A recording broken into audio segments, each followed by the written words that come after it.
जय माता दी मित्रों। सर्वमंगल मांगल्ये शिवे सर्वार्थ साधिके शरण्ये त्र्यंबके गौरी नारायणी नमोस्तुते। प्रिय भक्तजनों, आज की वीडियो में दुर्गा सप्तश्लोकी पाठ का हिंदी में श्रवण करेंगे। पहले दिन के प्रथम अध्याय की कथा तक श्रवण किया जाएगा। दुर्गा सप्तश्लोकी के जब आप पाठ पढ़ते हैं दुर्गा सप्तशती का, तो उसमें कवच, अर्गला, स्तोत्र यह सब होता है, शापोद्धार यह सब करना पड़ता है। तो उसको हम हिंदी में कथा श्रवण करेंगे। चलिए आरंभ करते हैं। ओम श्री गणेशाय नमः, श्री विष्णुवे नमः, श्री दुर्गा देवी नमः। प्रिय भक्तजनों, कथा को एकाग्रचित्त होकर के श्रवण करना चाहिए। माता रानी का नवरात्रि के इन दिनों में आप पंचोपचार, षोडशोपचार पूजन करें जिस तरह से आपसे बन पड़ता है, और अखंड दीप आप प्रज्वलित कर सकें तो अति उत्तम है, अन्यथा आप सुबह शाम दीप प्रज्वलित करें। माता रानी आप सबकी मनोकामनाएं जरूर पूर्ण करेंगे। चलिए आरंभ करते हैं। ओम श्री दुर्गाय नमः। भगवान भोलेनाथ बोले कि हे देवी, तुम भक्तों के लिए सुलभ हो और समस्त कर्मों का विधान करने वाली हो। कलयुग में कामनाओं की सिद्धि हेतु यदि कोई उपाय हो तो उसे अपनी वाणी द्वारा सम्यक रूप से व्यक्त करो। तो देवी ने कहा कि हे देव, आपका मेरे ऊपर बहुत स्नेह है। कलयुग में समस्त कामनाओं को सिद्ध करने वाला जो साधन है वह बतलाऊंगी, सुनो। उसका नाम है अम्बा स्तुति। ओम इस दुर्गा सप्तश्लोकी का स्तोत्र मंत्र के नारायण ऋषि हैं। अनुष्टुप छंद है श्री महाकाली, महालक्ष्मी और महासरस्वती देवता। श्री दुर्गा की प्रसन्नता के लिए सप्तश्लोकी दुर्गा पाठ में इसका विनियोग किया जाता है। वे भगवती महामाया देवी ज्ञानियों के भी चित्त को बलपूर्वक खींचकर मोह में डाल लेती हैं। मां दुर्गे, आप स्मरण करने पर सब प्राणियों का भय हर लेती हैं और स्वस्थ पुरुषों द्वारा चिंतन करने पर उन्हें परम कल्याणमयी बुद्धि प्रदान करती हैं। दुख, दरिद्रता और भय हरने वाली देवी आपके सिवा दूसरी कौन है, जिसका चित्त सबका उपकार करने के लिए सदा ही दयाद्र रहता हो। हे नारायणी, तुम सब प्रकार का मंगल प्रदान करने वाली मंगलमयी हो, कल्याणदायिनी शिवा हो, सब पुरुषार्थों को सिद्ध करने वाली शरणागत वत्सला, तीन नेत्रों वाली एवं गौरी हो। तुम्हें नमस्कार है। शरण में आड़े हुए तीनों एवं पीड़ितों की रक्षा में संलग्न रहने वाली और सबकी पीड़ा दूर करने वाली नारायणी देवी, तुम्हें नमस्कार है। सर्वरूपा, सर्वेश्वरी और सब प्रकार की शक्तियों से संपन्न दिव्य रूपा दुर्गे देवी, सब भयों से हमारी रक्षा करो, तुम्हें नमस्कार है। देवी, तुम प्रसन्न होने पर सब रोगों को नष्ट कर देती हो और कुपित होने पर मनोवांछित सभी कामनाओं का नाश कर देती हो। जो लोग तुम्हारी शरण में जा चुके हैं उन पर विपत्ति तो आती ही नहीं, तुम्हारी शरण में गए हुए मनुष्य दूसरों को शरण देने वाले हो जाते हैं। हे सर्वेश्वरी, तुम इसी प्रकार तीनों लोगों की समस्त बाधाओं को शांत करो और हमारे शत्रुओं का नाश करो। ओम श्री दुर्गाय नमः। प्रिय भक्तजनों, यह श्री सप्तश्लोकी दुर्गा पूर्ण हुई। अब श्री दुर्गा स्तोत्र शतनाम स्तोत्र आरंभ करते हैं। तो भगवान भोलेनाथ माता पार्वती से कहते हैं, कमलान ने, अब मैं अष्टोत्तर शतनाम का वर्णन करता हूँ, सुनो, जिसके पाठ मात्र से परम साध्वी भगवती दुर्गा प्रसन्न हो जाती हैं।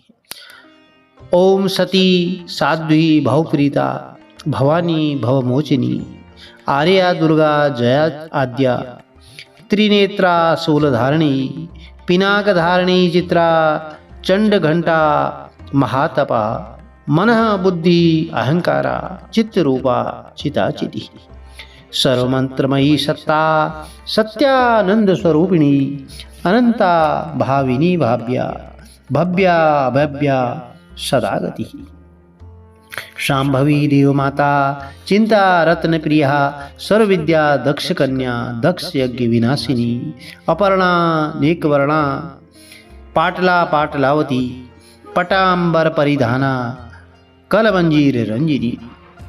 अमे विक्रमः कुर्वा सुंदरी शुर सुंदरी वन दुर्गा मातंगी मतंगः मुनि पूजिता। ब्राह्मी माहेश्वरी ऐन्द्री कौमारी वैष्णवी चामुंडा वाराही लक्ष्मी पुरुषाकृति विमला उत्कर्षणी ज्ञाना क्रिया नित्या बुद्धिता।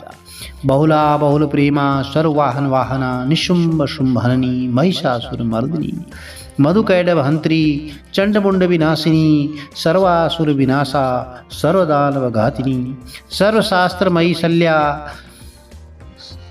सर्वास्त्र धारिणी अनेक शस्त्र हस्ता अनेकास्त्र धारिणी कुमारी एक कन्या कैश्वरी युवती यति अप्रौढ़ा प्रौढ़ा वृत्तमाता बलप्रदा महोदरी मुक्तकेशी घोर रूपा महाबला।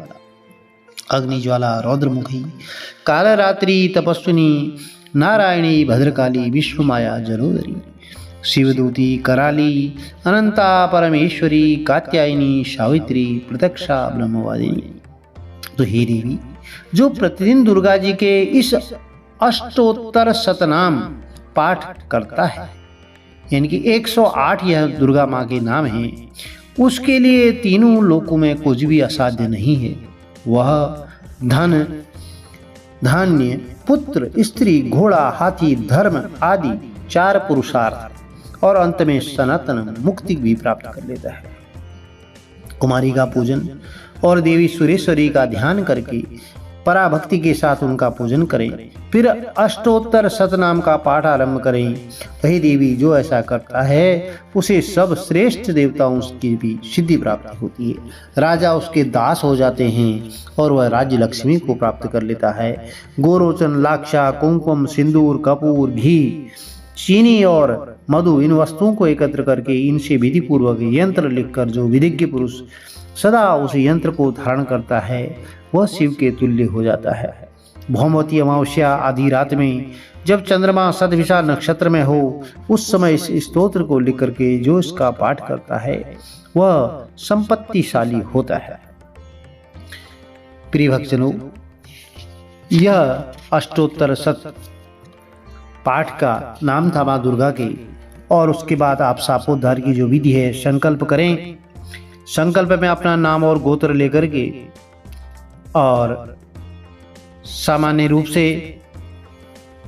आप जिस तरह से पाठ करेंगे उस तरह का आप ध्यान करके और उसके बाद शापोद्धार करें। इस प्रकार प्रतिज्ञा संकल्प करके माँ देवी का ध्यान करते हुए आप पंचोपचार षोडशोपचार विधि जिस तरह से आप पूजन करें, पुस्तक की पूजा करें, योनि मुद्रा का प्रदर्शन करके भगवती माँ को प्रणाम करें और फिर मूल निर्वाण मंत्र पीठ आदि में आधार शक्ति की स्थापना करके उसके ऊपर पुस्तक को विराजमान करना चाहिए। इसके बाद जो है शापोद्धार करना चाहिए। इसके बहुत सारे प्रकार हैं। आप ओम ह्रीं क्लीं श्रीं क्रां क्रीं चंडिका देव्यै शापनाशानुग्रहम कुरु कुरु स्वाहा, इस मंत्र आदि का भी जो है आदि और अंत में 7 बार कम से कम जाप करना होता है। यह शापोद्धार मंत्र कहलाता है।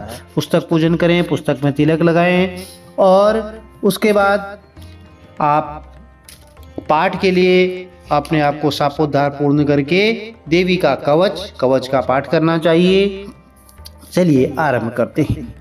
अथ देव्या कवचम। ओम चंडिका देवी नमः। माँ चंडिका देवी को प्रणाम है, नमस्कार है। तो मार्कंडेय जी ने कहा कि पितामह, जो इस संसार में परम गोपनीय और मनुष्यों की सब प्रकार से रक्षा करने वाला है और जो अब तक आपने दूसरे किसी के सामने प्रकट नहीं किया हो, ऐसा कोई साधन मुझे बताएं। तो ब्रह्मा जी बोले कि ब्राह्मण, ऐसा साधन तो एक देवी का कवच ही है जो गोपनीय से भी परम गोपनीय, पवित्र और संपूर्ण प्राणियों का उपकार करने वाला है। महामुनि, उसे आप अवश्य श्रवण करो। देवी की 9 मूर्तियां जिन्हें नव दुर्गा कहा जाता है, उनके पृथक पृथक नाम बताए जाते हैं। प्रथम नाम शैलपुत्री का होता है, दूसरी नाम जो है मूर्ति का नाम है ब्रह्मचारिणी है, तीसरा स्वरूप माँ का चंद्रघंटा के नाम से प्रसिद्ध है और चौथा स्वरूप कूष्मांडा कहा जाता है। 5वीं दुर्गा का नाम है स्कंद माता है। देवी के छठे रूप को कात्यायनी कहते हैं। 7वां कालरात्रि और 8वां रूप महागौरी के नाम से प्रसिद्ध है। नवारूप दुर्गा का सिद्धिदात्री है। यह सब नाम सर्वज्ञ महात्मा वेद भगवान के द्वारा ही प्रतिपादित हुए हैं। जो मनुष्य अग्नि में जल रहा हो, रणभूमि में शत्रुओं से घिर गया हो और विषम संकट में फंस गया हो, इस प्रकार भय से आतुर होकर की जो भगवती दुर्गा की शरण में प्राप्त हुए हैं, उनका कोई भी अमंगल नहीं होता। युद्ध के समय संकट में पड़ने पर भी उनके ऊपर कभी कोई विपत्ति नहीं दिखाई देती है। उन्हें शोक, दुख और भय की प्राप्ति नहीं होती। जिन्होंने भक्तिपूर्वक देवी का स्मरण किया है, उनका निश्चय ही अभ्युदय होता है। देवेश्वरी, जो तुम्हारा चिंतन करते हैं, उनकी तुम निसंदेह रक्षा करती हो। चामुंडा देवी प्रेत पर आरूढ़ होती हैं, वाराही माँ भैंसे पर सवारी करती हैं और ऐन्द्री का वाहन ऐरावत हाथी है। वैष्णवी देवी गरुड़ पर ही आसन जमाती हैं। माहेश्वरी वृषभ पर आरूढ़ होती हैं। कौमारी का वाहन मयूर है। भगवान विष्णु की प्रियतमा लक्ष्मी देवी कमल के आसन पर विराजमान हैं और हाथों में कमल धारण किए हुए हैं। वृषभ पर आरूढ़ ईश्वरी देवी ने श्वेत रूप धारण कर रखा है और ब्राह्मी देवी हंस पर बैठी हुई हैं। सब प्रकार के आभूषणों से विभूषित हैं। इस प्रकार ये माताएं सब प्रकार की योग शक्तियों से संपन्न हैं। इनके सिवा और भी बहुत सी देवियां हैं जो अनेक प्रकार के आभूषणों की शोभा से युक्त तथा नाना प्रकार के रत्नों से सुशोभित हैं। ये संपूर्ण देवियां क्रोध में भरी हुई हैं और भक्तों की रक्षा के लिए रथ पर बैठी दिखाई देती हैं। ये शंख, चक्र, गदा, शक्ति, हल और मूसल, खेटक, तोमर, फर्श, पाश, कुंत, त्रिशूल, उत्तम शांग, धनुष आदि अस्त्र शस्त्र अपने हाथों में धारण करती हैं। दैत्यों के शरीर का नाश करना, भक्तों को अभय दान देना और देवताओं का कल्याण करना, यही उनके शस्त्र धारण का उद्देश्य है। कवच आरंभ करने के पहले इस प्रकार से प्रार्थना करनी चाहिए। महान रौद्र रूप, अत्यंत घोर पराक्रम, महान बल और महान उत्साह वाली देवी, तुम सबके भय का नाश करने वाली हो, तुम्हें नमस्कार है। तुम्हारी ओर देखना भी कठिन है। शत्रुओं का भय बढ़ाने वाली जगदम्बिके, मेरी रक्षा करो। पूर्व दिशा में इंद्र शक्ति मेरी रक्षा करें। अग्निकोण में अग्निशक्ति और दक्षिण दिशा में वाराही, नैऋत्य कोण में खड्ग धारणी मेरी रक्षा करे। पश्चिम दिशा में वारुणी, वायव्य कोण में मृग पर सवार करने वाली देवी मेरी रक्षा करे। उत्तर दिशा में कौमारी, ईशान कोण में सूर्य धारणी देवी मेरी रक्षा करे। और ब्रह्माणी तुम में ऊपर की ओर से रक्षा करो। वैष्णवी देवी नीचे की ओर पाताल लोक से मेरी रक्षा करो। इस प्रकार सबको अपना वाहन बनाने वाली चामुंडा देवी 10 दिशाओं से मेरी रक्षा सुरक्षा करें। जया आगे से, विजया पीछे की ओर से मेरी रक्षा करे। वामा भाग में अजिता और दक्षिण भाग में अपराजिता रक्षा करे। उद्योतिनी शिखा की रक्षा करे।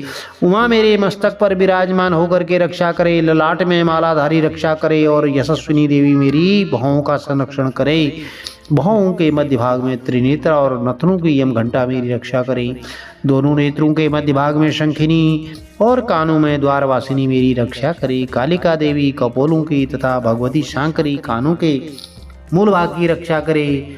नासिका में सुगंधा और ऊपर के ओठ में चर्चिका देवी रक्षा करे। नीचे के होठ में अमृतकला, जिह्वा में सरस्वती देवी मेरी रक्षा करे। कौमारी दांतों की और चंडिका कंठ प्रदेश की रक्षा करे। चित्रघंटा गले की, घाटी की और महामाया तालों में रखकर रक्षा करे। कामाक्षी ठोड़ों की और सर्वमंगला मेरी वाणी की रक्षा करे। भद्रकाली ग्रीवा में और धनुर्धरी मेरुदंड में रहकर रक्षा करे। कंठ के बाहरी भाग में नीलग्रीवा और कंठ की नली में नलकोबरी रक्षा करे। दोनों कंधों में खड्गिनी और मेरी दोनों भुजाओं की वज्रधारिणी रक्षा करे। दोनों हाथों में दंडिनी और अंगुलियों में अंबिका रक्षा करे। शूलेश्वरी नखों की रक्षा करे। कुलेश्वरी पेट में रहकर रक्षा करे। महादेवी दोनों स्तनों की और शोक विनाशिनी देवी मन की रक्षा करे। ललिता देवी हृदय में और शूल धारणी उदर में रहकर रक्षा करे। नाभि में कामिनी देवी गुहे भाग की गुहेश्वरी रक्षा करे। पूतना और कामिका लिंग की रक्षा करे और महेशवाहिनी गुदा की रक्षा करे। भगवती कटी भाग में बिंदवासिनी घुटनों की रक्षा करे। संपूर्ण कामनाओं को देने वाली महाबला देवी दोनों पिंडलियों की रक्षा करे। नारसिंगी दोनों घुट्टियों की और तेजसी देवी दोनों चरणों के पृष्ठभाग की रक्षा करे। श्री देवी पैरों की अंगुलियों में और तलवासिनी पैरों के तलों में रहकर रक्षा करे। अपनी दाढ़ों के कारण भयंकर दिखाई देने वाली दृष्टा कराली देवी नखों की और ऊर्ध्वकेशिनी देवी केशों की रक्षा करे। रोमावलियों के छिद्रों में कौबेरी और त्वचा की बागेश्वरी देवी रक्षा करे। पार्वती देवी रक्त मज्जा वसा मांस हड्डी और मेद की रक्षा करे। आंतों की कालरात्रि और पित्त की मुकुटेश्वरी रक्षा करे। मूलाधार आदि कमल कोशों में पद्मावती देवी और कफ में चूड़ामणि देवी स्थित होकर के रक्षा करे। नख के तेज की ज्वालामुखी रक्षा करे, जिसका किसी भी अस्त्र से भेदन नहीं हो सकता। वह अवेद्या देवी शरीर की समस्त संधियों में रहकर मेरी रक्षा करे। ब्रह्मणी आप मेरे वीर की रक्षा करें। क्षत्रेश्वरी छाया की और धर्मधारिणी देवी मेरे अहंकार मन और बुद्धि की रक्षा करें। हाथों में वज्र धारण करने वाली वज्रस्ता मेरे प्राण अपान व्यान उदान और समान वायु की रक्षा करें। कल्याण से शोभित होने वाली भगवती कल्याण शोभना मेरे प्राण की रक्षा करे। रस रूप गंध शब्द और स्पर्श इन विषयों का अनुभव करते समय योगिनी देवी मेरी रक्षा करे। सत्व गुण रजोगुण तमोगुण रक्षा सदा मेरी रायणी देवी करे।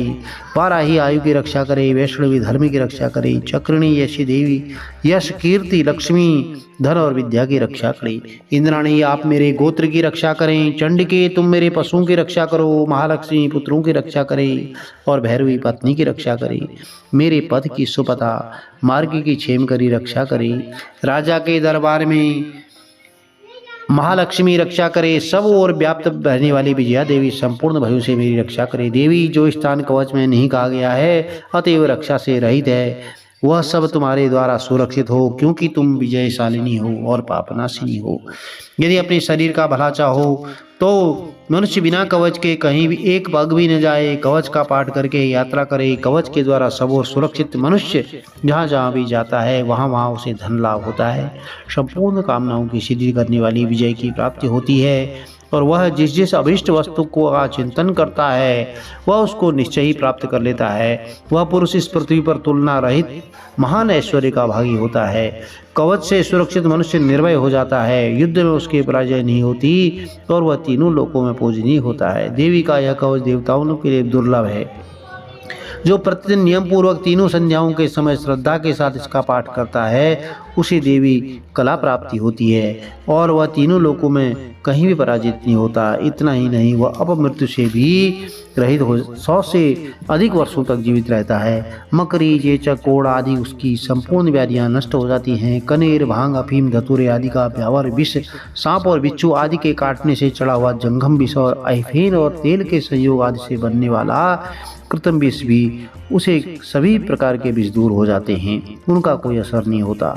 इस पृथ्वी पर मारण मोहन आदि जितने आविचारिक प्रयोग होते हैं, इस प्रकार के जितने मंत्र यंत्र होते हैं, वे सब इस कवच को हृदय में धारण कर लेने पर मनुष्य को देखते ही नष्ट हो जाते हैं। यही नहीं, पृथ्वी पर विचरने वाले ग्राम देवता, आकाशचारी देव, विशेष जल के संबंध से प्रकट होने वाले गण, उपदेश मात्र से सिद्ध होने वाले निम्न कोटि के देवता, अपने जन्म के साथ प्रकट होने वाले देवता, कुल देवता, माला डाकिनी शाकिनी, अंतरिक्ष में विचरण करने वाली अत्यंत बलवती भयानक डाकिनियां, ग्रह भूत पिशाच, यक्ष गंधर्व राक्षस, ब्रह्म राक्षस, बेताल कूष्मांड और भैरव आदि अनिष्टकारक देवता भी हृदय में कवच धारण किए रहने पर उस मनुष्य को देखते ही भाग जाते हैं। कवचधारी पुरुष को राजा से सम्मान वृद्धि प्राप्त होती है। यह कवच मनुष्य के तेज की वृद्धि करने वाला और उत्तम है। कवच का पाठ करने वाला पुरुष अपनी कीर्ति से विभूषित भूतल पर अपने सुयश के साथ साथ वृद्धि को प्राप्त होता है।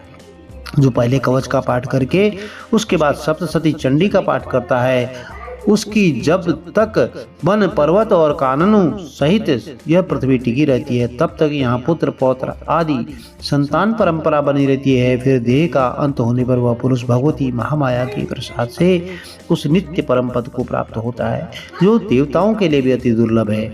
वह सुंदर दिव्य रूप धारण करता है, कल्याणमय शिव के साथ अनंत भागी होता है।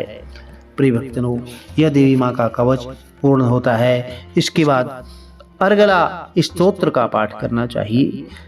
अथ अगला स्तोत्रम माँ चंडिका देवी को नमस्कार है। मार्कंडेय जी कहते हैं, जयंती मंगला काली भद्रकाली कपालिनी दुर्गा क्षमा शिवा धात्री स्वाहा स्वधा नमोस्ते। इन नामों से प्रसिद्ध जगदम्बिके तुम्हें मेरा नमस्कार है। हे देवी चामुंडे तुम्हारी जय हो। संपूर्ण प्राणियों के पीड़ा हरने वाली देवी तुम्हारी जय हो। सब में व्याप्त रहने वाली देवी तुम्हारी जय हो। कालरात्रि तुम्हें नमस्कार हो। मधु और कैटब को मारने वाली तथा ब्रह्मा जी को वरदान देने वाली देवी तुम्हें नमस्कार है। तुम मुझे रूप दो, जय दो, यश दो और काम क्रोध आदि शत्रुओं का नाश करो। महिषासुर का नाश करने वाली, भक्तों को सुख देने वाली देवी तुम्हें नमस्कार है। तुम रूप दो, जय दो, यश दो और काम क्रोध आदि शत्रुओं का नाश करो।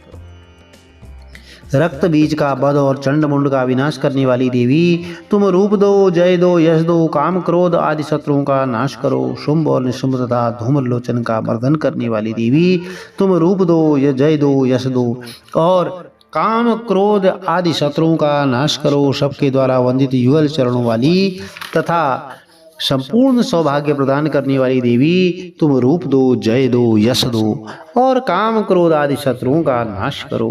देवी तुम्हारे रूप और चरित्र अचिंत्य हैं। तुम समस्त शत्रुओं का नाश करने वाली हो। रूप दो, जय दो, यश दो, काम क्रोध आदि शत्रुओं का नाश करो। पापों को दूर करने वाली चंडिके जो भक्तिपूर्वक तुम्हारे चरणों में सरलता मस्तक झुकाते हैं, उन्हें रूप दो, जय दो, यश दो। उनके काम क्रोध आदि शत्रुओं का नाश करो। रोगों का नाश करने वाली चंडिके जो भक्तिपूर्वक तुम्हारी स्तुति करते हैं, उन्हें रूप दो, जय दो, यश दो और उनके काम क्रोध आदि शत्रुओं का नाश करो। चंडिके इस संसार में जो भक्तिपूर्वक तुम्हारी पूजा करते हैं, उन्हें रूप दो, जय दो, यश दो। उनके काम क्रोध रूप आदि क्रोध को आदि शत्रुओं का नाश करो। मुझे सौभाग्य और आरोग्य दो, परम सुख दो, रूप दो, जय दो, यश दो। मेरे काम क्रोध आदि शत्रुओं का नाश करो। जो मुझसे द्वेष रखते हैं उनका नाश करो और मेरे बल कोई बुद्धि वृद्धि करो। रूप दो, जय दो, यश दो। मेरे काम क्रोध आदि शत्रुओं का नाश करो। हे देवी मेरा कल्याण करो। मुझे उत्तम संपत्ति प्रदान करो। रूप दो, जय दो, यश दो और मेरे काम क्रोध आदि शत्रुओं का नाश करो। अंबिके देवता और असुर दोनों ही अपने माथे के मुकुट की मणियों को तुम्हारे चरणों पर घिसते रहते हैं। तुम रूप दो, जय दो, यश दो, काम क्रोध आदि शत्रुओं का नाश करो। तुम अपने भक्तजनों को विद्वान, यशस्वी, लक्ष्मीवान बनाओ। रूप दो, जय दो, यश दो, उसके काम क्रोध आदि शत्रुओं का नाश करो। प्रचंड दैत्यों के दर्प का दलन करने वाली चंडिके मुझ शरणागत को रूप दो, जय दो, यश दो। मेरे काम क्रोध आदि शत्रुओं का नाश करो। चतुर्मुख ब्रह्मा जी द्वारा प्रशंसित चार भुजा धारिणी परमेश्वरी तुम रूप दो, जय दो, यश दो, काम क्रोध आदि शत्रुओं का नाश करो। देवी अंबिके भगवान विष्णु नित्य निरंतर भक्तिपूर्वक तुम्हारी स्तुति करते रहते हैं। तुम रूप दो, जय दो, यश दो और काम क्रोध आदि शत्रुओं का नाश करो। हिमालय कन्या पार्वती के पति महादेव जी के द्वारा प्रशंसित होने वाली परमेश्वरी तुम रूप दो, जय दो, यश दो, काम क्रोध आदि शत्रुओं का नाश करो। सचिपति इंद्र के द्वारा सद्भाव से पूजित होने वाली परमेश्वरी तुम रूप दो, जय दो, यश दो, काम क्रोध आदि शत्रुओं का नाश करो। प्रचंड भुजदंडों वाले दैत्यों का घमंड चूर करने वाली देवी तुम रूप दो, जय दो, यश दो और काम क्रोध आदि शत्रुओं का नाश करो। देवी अंबिके तुम अपने भक्तजनों को सदा असीम आनंद प्रदान करती रहती हो। मुझे रूप दो, जय दो, यश दो, मेरे काम क्रोध आदि शत्रुओं का नाश करो।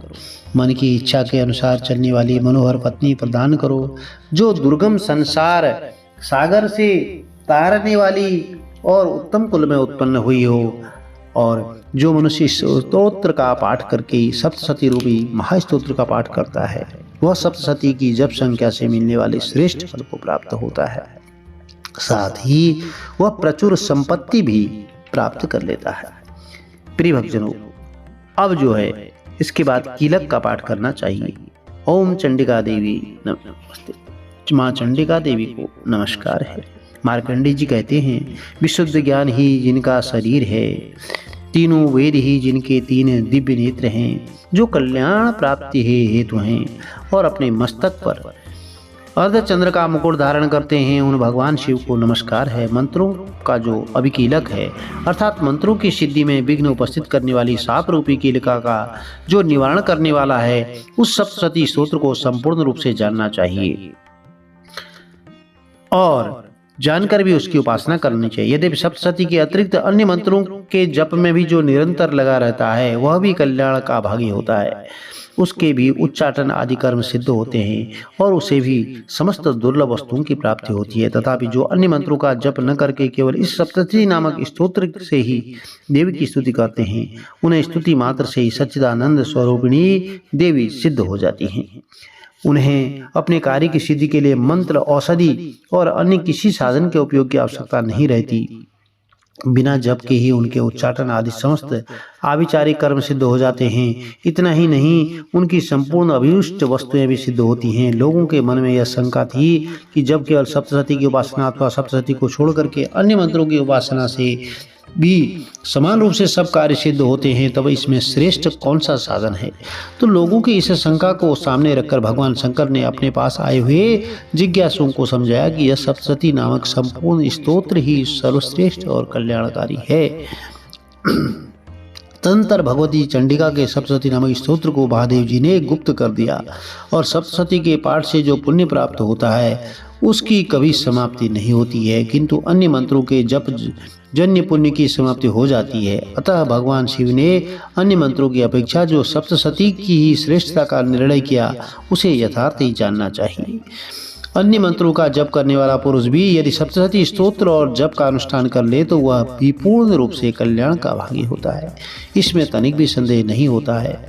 जो साधक कृष्ण पक्ष की चतुर्दशी अथवा अष्टमी को एकाग्र चित्त होकर के भगवती की सेवा में अपना सर्वस्व समर्पित कर देता है और फिर उसे प्रसाद रूप में ग्रहण करता है, उसी पर माँ भगवती प्रसन्न होती है, अन्यथा उनकी प्रसन्नता नहीं प्राप्त होती है। इस प्रकार सिद्धि के प्रतिबंध रूप कील के द्वारा महादेव जी ने इस स्तोत्र को कीलित कर रखा है। जो पूर्वोक्त रीति से निष्कीलन करके इस सप्तशती स्तोत्र का प्रतिदिन स्पष्ट उच्चारण पूर्वक पाठ करता है वह मनुष्य सिद्ध हो जाता है, वही देवी का पार्षद होता है और वही गंधर्व भी होता है। सर्वत्र विचरते रहने पर भी संसार में उसे कहीं भी भय नहीं होता, वह अब मृत्यु के वश में नहीं पड़ता और देह त्यागने के अनंतर मोक्ष प्राप्त कर लेता है। अतः कीलन को जान करके उसका परिहार करके ही सप्तशती का पाठ जो है आरंभ करना चाहिए। जो ऐसा नहीं करता उसका नाश हो जाता है। इसलिए कीलक और निष्कीलन का ज्ञान प्राप्त करने पर ही यह स्तोत्र निर्दिष्ट होता है और जो विद्वान पुरुष इस निर्दोष स्तोत्र का ही पाठ करते हैं वह सब देवी के प्रसाद का ही फल है। प्रारंभ करते हैं, स्त्रियों में जो कुछ भी सौभाग्य आदि दृष्टिगोचर होता है वह सब देवी के प्रसाद का ही फल है। अतः इस कल्याणमय स्तोत्र का सदा जप करना चाहिए। इस स्तोत्र मंत्र का मंद स्वर से पाठ करने पर स्वल्प फल की प्राप्ति होती है और उच्च स्वर से पाठ करने पर पूर्ण फल की प्राप्ति होती है। इसलिए उच्च स्वर से इसका पाठ प्रारंभ करना चाहिए। जिनके प्रसाद से ऐश्वर्य, सौभाग्य, आरोग्य, संपत्ति, शत्रुनाश और परम मोक्ष की सिद्धि होती है, उस कल्याणमयी जगदम्बा की स्तुति मनुष्य क्यों नहीं कर सकते। प्रिय भक्तजनों, उसके बाद जो है वेदोक्त रात्रि सूक्तम है, इस सूक्त को भी पढ़ना चाहिए। और चलिए आरंभ करते हैं। महत्व तत्वादि व्यापक इंद्रियों से सब देशों में समस्त वस्तुओं को प्रकाशित करने वाली ये स्वरूपा देवी अपने उत्पन्न किए हुए जगत के जीवों के शुभाशुभ कर्मों को विशेष रूप से देखती हैं और वह जो है उनके अनुरूप फल की व्यवस्था करने के लिए समस्त विभूतियों को धारण भी करती हैं। तो प्रिय भक्तजनों, यह कीलक का पाठ आपने श्रवण किया। कीलक और निष्कीलन के ज्ञान की अनिवार्यता जरूरी है। उसके बाद इसके अनंतर रात्रि सूक्ति का पाठ करना उचित होता है। पाठ के आरंभ में रात्रि सूक्ति और अंत में देवी सूक्ति के पाठ करने की विधि है। तो इसे आप जो है श्रवण कर सकते हैं। और उसके बाद तंत्रोक्त रात्रि सूक्त है। रात्रि सूक्त और अथर्व शीर्षम, दिव्य अथर्व शीर्षम, इसका हिंदी अनुवाद पूरा पढ़ना चाहिए। और तत्पश्चात जो है दिव्य अथर्व शीर्षम के बाद निर्वाण न्यास होता है।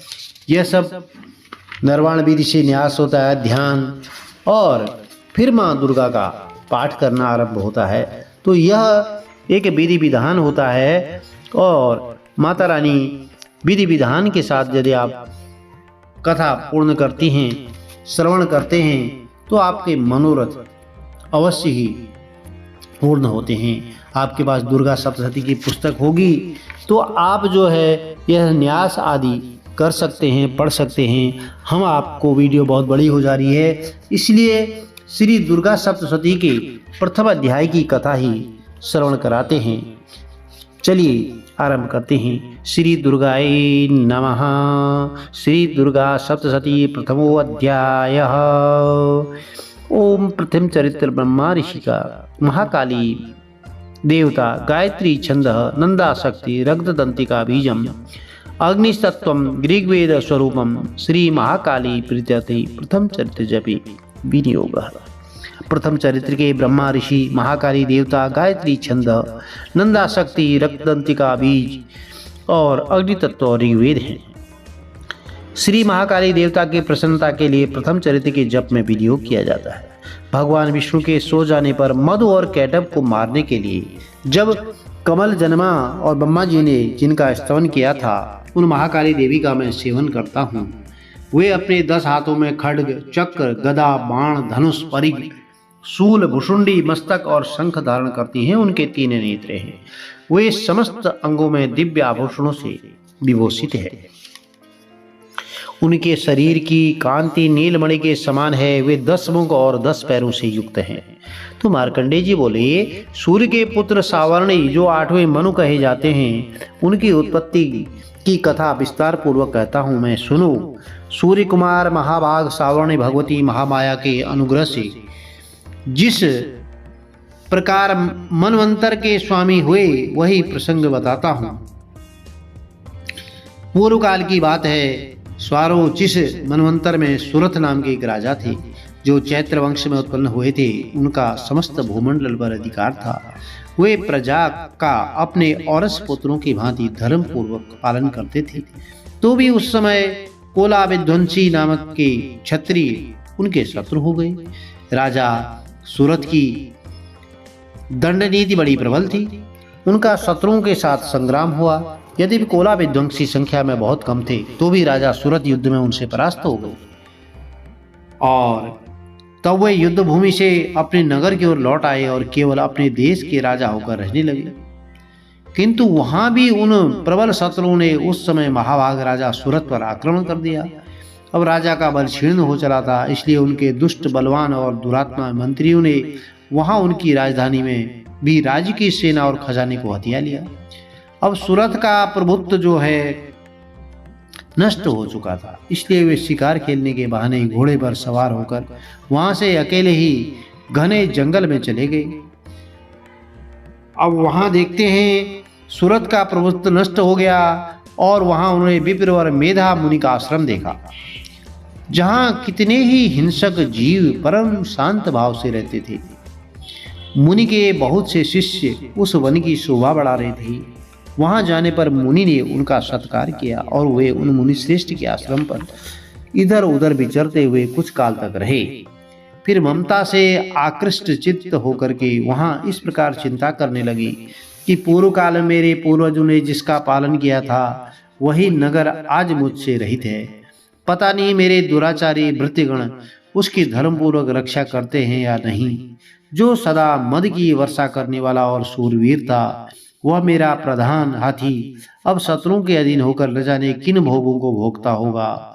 जो लोग मेरी कृपा, धन और भोजन पाने से सदा मेरे पीछे पीछे चलते थे, वे निश्चय ही अब दूसरे राजाओं का अनुसरण करते होंगे। उन अपव्ययी लोगों के द्वारा सदा खर्च होते होंगे। रहने के कारण अत्यंत कष्ट से जमा किया हुआ मेरा वह खजाना खाली हो जाएगा। ये तथा और ये कई बातें राजा सुरथ निरंतर सोचते रहते थे। एक दिन उन्होंने वहां विप्र और मेधा के आश्रम के निकट एक वैश्य को देखा और उससे पूछा, भाई तुम कौन हो? यहाँ तुम्हारे आने का क्या कारण है? और तुम यहाँ शोकग्रस्त होकर के अनमने थे दिखाई देते हो। तो राजा सूरत का यह प्रेम पूर्वक कहा हुआ वचन सुनकर वैश्य ने विनीत भाव से उन्हें प्रणाम करके कहा। वैश्य बोला, हे राजन, मैं धनियों के कुल में उत्पन्न एक वैश्य हूँ। मेरा नाम समाधि है। मेरे दुष्ट स्त्री पुत्रों ने धन के लोभ से मुझे घर से बाहर निकाल दिया है। मैं इस समय धन, स्त्री और पुत्रों से वंचित हूँ। मेरे विश्वसनीय बंधुओं ने मेरा ही धन लेकर के मुझे दूर कर दिया है। इसलिए दुखी होकर के मैं वन में चला आया हूँ। यहाँ रहकर मैं इस बात को नहीं जानता कि मेरे पुत्रों की, स्त्री की और स्वजनों की कुशल है या नहीं। इस समय मेरे घर में वे कुशल से रहते हैं अथवा उन्हें कोई कष्ट है। वे मेरे पुत्र कैसे हैं? क्या वे सदाचारी हैं अथवा दुराचारी हो गए? तो राजा ने पूछा, जिन लोभी स्त्री, पुत्र आदि ने धन के कारण तुम्हें घर से निकाल दिया, उनके प्रति तुम्हारे चित्त में इतना स्नेह का बंधन क्यों है? तो वैश्य बोला, आप मेरे विषय में जैसी बात कहते हैं वह सब ठीक है, किंतु क्या करूं? मेरा मन निष्ठुरता नहीं धारण करता। जिन्होंने धन के लोभ में बढ़ करके पिता के प्रति स्नेह, पति के प्रति प्रेम और आत्मीय जन के प्रति अनुराग की तिलांजलि दे दी, मुझे घर से निकाल दिया है, उन्हीं के प्रति मेरे हृदय में इतना स्नेह है। महामते, गुणहीन बंधुओं के प्रति भी जो मेरा चित्त इस प्रकार प्रेम मग्न हो रहा है, यह क्या है? इस बात को मैं जानकर भी नहीं जान पाता। उनके लिए मैं लंबी सांसें ले रहा हूँ और मेरा हृदय अत्यंत दुखित हो रहा है। उन लोगों में प्रेम का सर्वथा भाव है, तो भी उनके प्रति जो मेरा मन निष्ठुर नहीं हो पाता, उसके लिए मैं क्या करूं?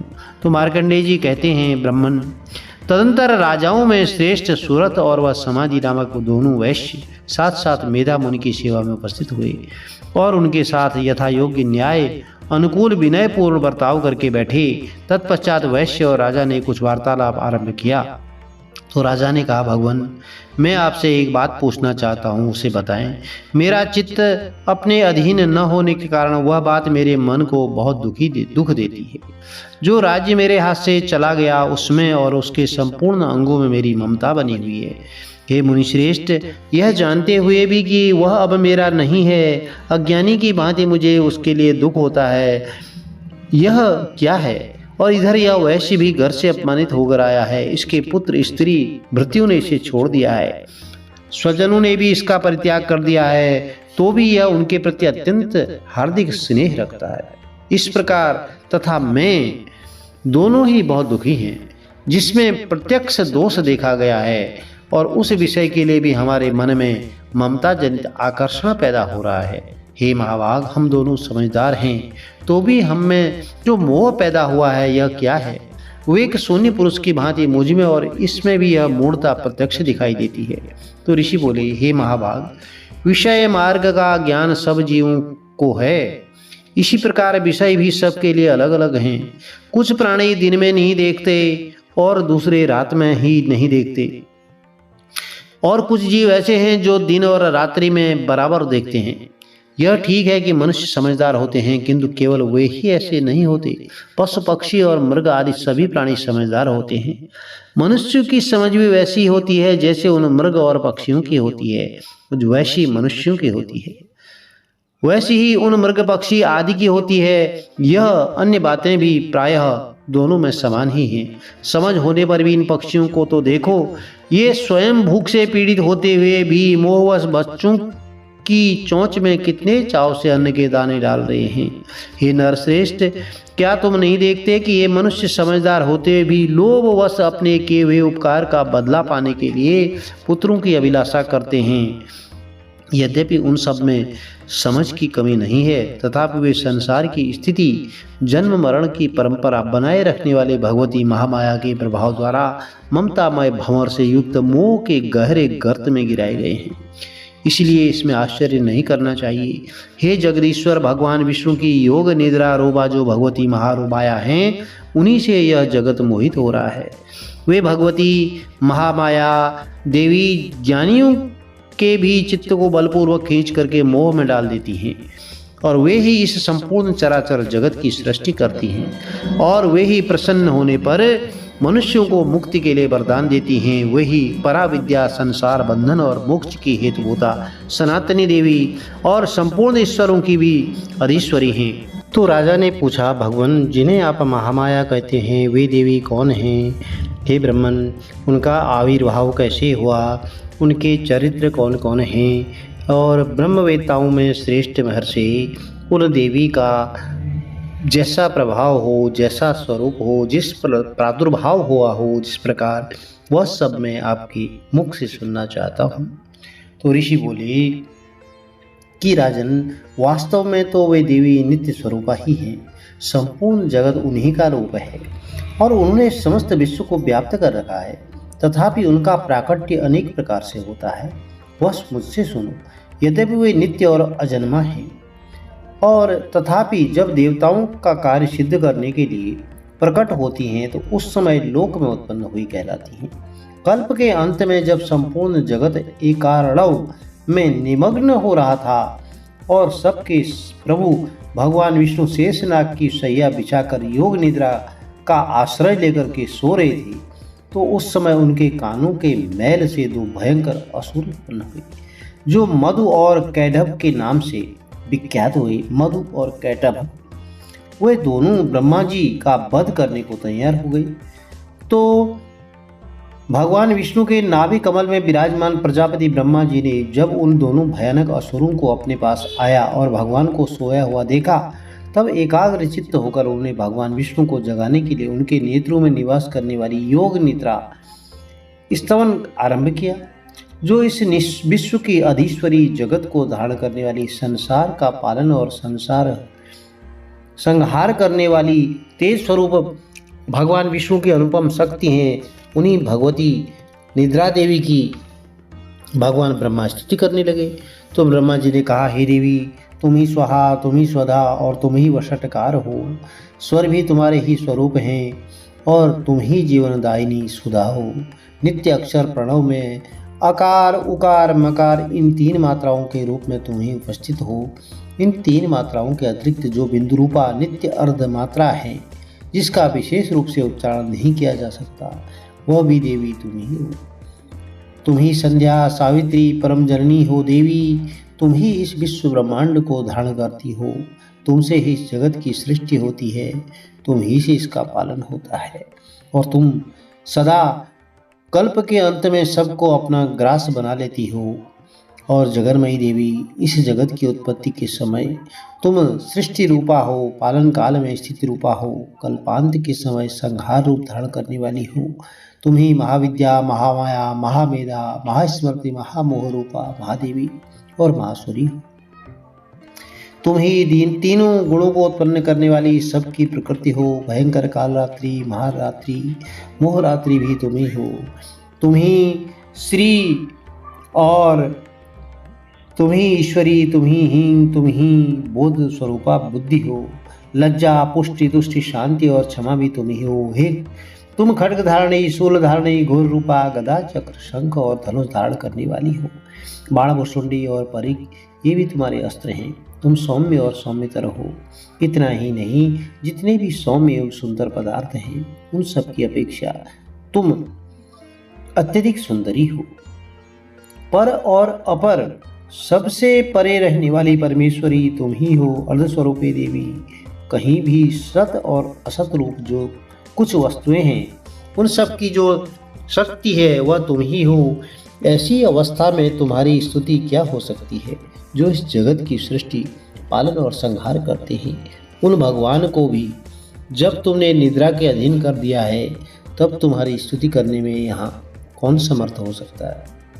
मुझको, भगवान शंकर को तथा भगवान विष्णु को भी तुमने ही शरीर धारण कराया है, इसलिए तुम्हारी स्तुति करने की शक्ति किसमें है। हे देवी, तुम तो अपने इन उदार प्रभावों से प्रशंसित हो।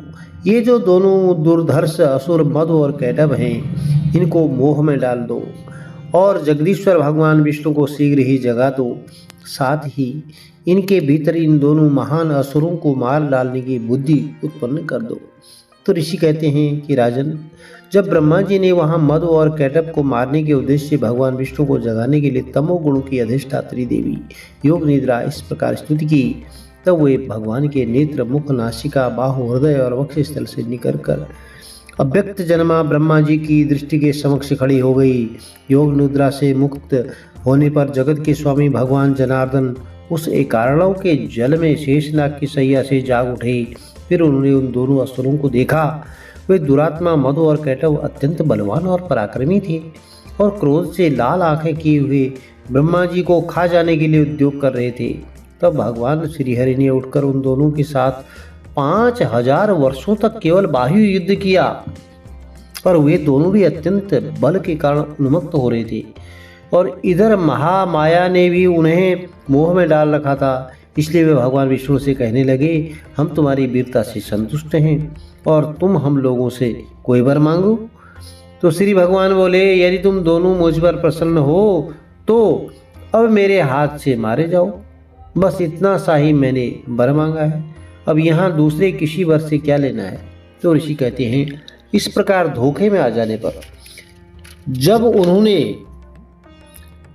संपूर्ण जगत में जल ही जल देखा तो तब कमल नयन भगवान से कहा, जहाँ पृथ्वी जल में डूबी हुई न हो, वो जहाँ सूखा स्थान हो, वहीं हमारा वध करना। तो ऋषि कहते हैं, तब तथास्तु कहकर शंख, चक्र और गदा धारण करने वाले भगवान ने उन दोनों के मस्तक अपनी जंघा पर रखकर चक्र से काट डाले। इस प्रकार ये देवी महामाया ब्रह्मा जी की स्तुति करने पर स्वयं प्रकट हुई थी। अब पुनः तुमसे उनके प्रभाव का वर्णन करता हूँ, सुनो। तो प्रिय भक्तजनों, यह प्रथम अध्याय की कथा संपूर्ण हुई। आगे की कथा द्वितीय अध्याय में श्रवण करेंगे। माता रानी आप सबके कुटुंब में सुख समृद्धि बनाए रखें। आपने इतनी देर तक कथा श्रवण की और कथा का आनंद लिया। माता रानी आपके दुख दरिद्रता सब दूर करें। प्रिय भक्तजनों, यदि कथा अच्छी लगी तो चैनल को लाइक करें, शेयर करें और कमेंट करें। जय माता दी जरूर लिखें, जिससे माता रानी के दरबार में आपकी उपस्थिति लगे। जय माता दी।